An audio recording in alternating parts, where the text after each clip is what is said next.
Hi, everybody. You're stuck with both of us now, okay? And we wanted to give you some closing thoughts and maybe do some intro on the other sections, the brainstorming section, what we hope you get out of this class and that sort of thing. So this is going to be a lot less formal than what we normally do. And I guess Phil and I have been talking about the different kinds of personality types and how they match up with these different quadrants or profiles, archetypes. So, Phil, what are your thoughts? Well, if you've been watching us talk a little bit and talking about these different ones, some will seem more appealing than others, and that's going to have a lot to do with your personality. Yeah.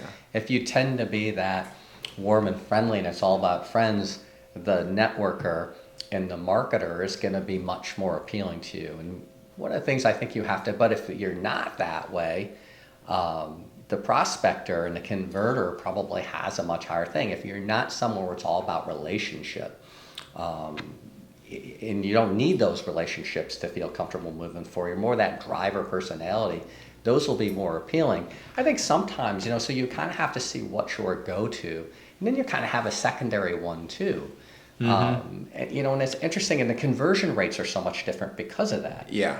And you can't take it personally. That's the one thing about a driver. They don't take that personally.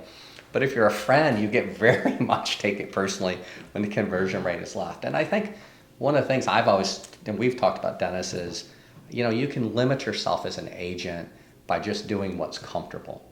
Dennis, the one thing I think you shared with me and taught me to share with agents, and I knew this, but I didn't maybe do a great job always in the past of explaining, the amount of time you spend outside of your comfort zone is really where the real growth is and where all the money is. Right. And we've had agents that are hardcore prospectors that then have realized maybe I should do more on the networking side. That would be me. That would definitely be me. It was a weakness for me. Yeah, but you even kind of addressed that. That wasn't your thing, but now money was left on the table, right? Right, absolutely. Yeah, I should have taken the time I should have taken more time.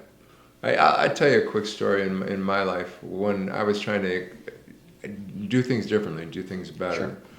Sure. I went to a seminar and a guy said, add 20 minutes to every presentation that you do and talk about whatever comes up and make sure it's after all the contracts are signed. That was a game changer for me because I was able to put the paperwork away and say, so tell me a little bit more about yourself. I used Ford, family, occupation, recreation, and dreams. And I was able to engage better, but because it wasn't my nature, I would move from thing to thing to thing, and I was very transactional in how I did things. It showed up as a weakness in my career, and I was delighted that someone was able to point that out to me and coach me through making that different and making it better. And it was a powerful, powerful experience. The other thing that they taught me was use a two-step listing presentation. Because I worked so much with expireds and buy owners, 80% of my business came from listings, that I needed to become their friend before I sat down and did the presentation and talk. I did a little presentation in the first appointment, but then we talked more about them and what they were trying to do, helped stage the house and stuff, so that by the time I was asking them for business in a listing appointment, I wasn't their friend, but I was a lot friendlier. They kind of knew me, and it just created a whole nother level of comfort for them. So if you're a driver like me, slow down a little bit. And if you're a friendly person, be friendly, but understand that they may like you and choose not to do business with you because, networkers are a little weak on presentation because they're relationship people and stuff like that. So if you might be very much more friendly and less introverted than I am, I'm more comfortable talking about charts and graphs. But if you're somebody who is a relationships person, don't totally sell the whole charts and graphs and presentation. Know that they need you to be their friend, but they also need to perceive you as the expert who can get them where they want to go. Other thoughts, Phil? Yeah, and Dennis, you're 100% right, kind of share your own thing. And, we had someone that they were new to an area and they shared how they were a prospector. It wasn't their go-to, but they did it because they could immediately put cash in their pocket. Right. Right. Right. And how Yeah. that worked. And we've had people join this business for financial reasons, Mm-hmm. and they didn't have time to build a network or even marketer. They had a limited budget, and they had to earn money now. Mm-hmm. And Absolutely. so even though that wasn't her go-to, Mm-hmm. she ended up developing a business from there and then kind of moved into the others. And I think it's understanding where you're at and what your go-to is, but understanding how you can capitalize on those strengths, but also how you can widen your own abilities to really create a business and how it can fit in your business model. Maybe not always do the comfortable thing. Yeah, and we've tried to differentiate a little bit between these models and what people are good at and that sort of thing. But I thought we could talk for another couple of minutes, and then you're going to do, I hope, a very robust exercise where you go through and figure out what it is you want to do and how you want to approach the business. But what's running through my head, Phil, and I'm going to ask this as a question, is Okay. what do you think all of these what skills do all of these models have in common? What are the most important things an agent needs to know and do? Honestly, it's a great question.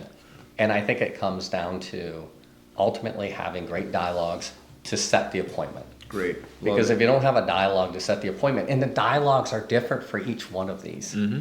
and having a great dialogue to set the appointment is a skill that you need for each one. I think the other one is you just need a killer presentation. Mm-hmm. And we know we need that for the prospector because you're talking to a buyer owner expired, has had a bad experience or doesn't know our value. But at the same time, the networker might not use the presentation, but what they're leaving, they may convert the same number of transactions. But the problem is they're not getting as many referrals as they could get when they really understand how you built that value, especially in this market where the perception of a seller may be, well, all it is put a sign in the front yard, made a lot of money. Right. And without a strong listing presentation. And then last but not least, I don't think you can do any of these without a good CRM. Okay. I think it just comes down to that too. I would have the same hit list for everyone that's watching this. The 3 core skills you need, no matter which one of these models you pick, is have great dialogues, have a great presentation, and use a CRM to create, build, and maintain your personal community. These are the critical core skills of an accomplished professional. And we just really hope that you buy into that and you execute the behaviors necessary to make that happen.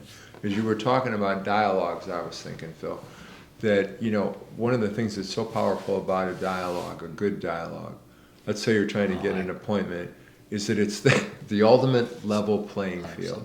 You can, if you take the time to learn a really, really good dialogue, and you've got 4 days or 40 years in the real estate business, the results will be exactly the same. It is the power tool of accomplished professionals. So those are some quick thoughts. I hope you guys have a robust conversation and discussion, a little bit of brainstorming here if that's available to you. If not, get with your regional manager. If you're watching this in a different environment, schedule some time with somebody, sort out some of these issues, put together a business plan, and have a fantastic career. Thank you.